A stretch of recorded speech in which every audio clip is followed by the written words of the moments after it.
I'm your host, Chris Kalaboukas, and once again we're coming at you live from deep, deep, deep in the heart of Silicon Valley, California, the innovation capital of the world.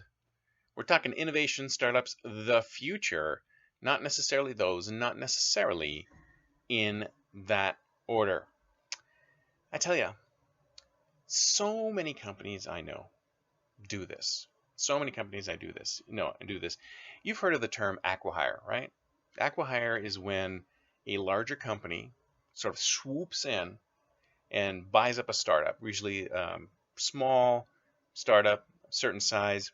What they do is they swoop in, they offer the founders of the company a ton of money to sell their company, and then the founders become employees of that company, of the acquiring company, and then their product is folded in to the company. Now, 9 times out of 10, and you've probably experienced this before, that company or that service is shut down after those employees are pulled into the acquiring company. So a lot of people are not very happy about that.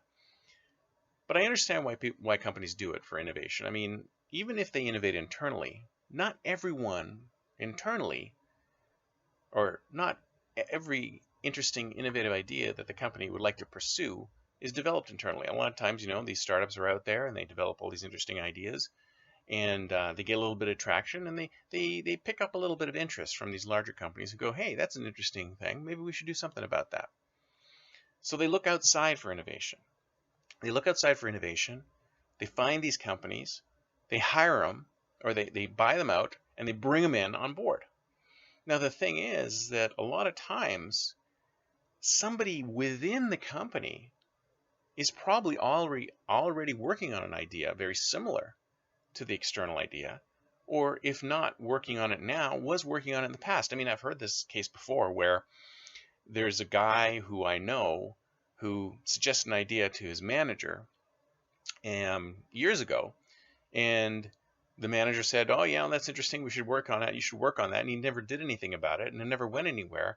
And then a couple of years later, the company goes out and buys another startup with a very, very similar business model, very, very similar algorithm to the one the guy came up with for $30 million. And now this guy who was just bought out for $30 million becomes an employee of the same company. How do you think that employee feels? How do you think those employees who are innovative in their souls, in their brains, they've come up with all these great ideas, but because there's no real way for these ideas to actually be fostered and turned into something real, they languish and disappear until someone sees it externally, says, oh, look, this is validation, and they go ahead and buy the company. I mean, how do you think that sits with the employee of the company? I mean, of course they're going to be annoyed. Of course they're going to feel ripped off. They're going to say, if you developed that idea when I said you were going to develop that idea, not only would you already have that idea, probably would have saved you $30 million.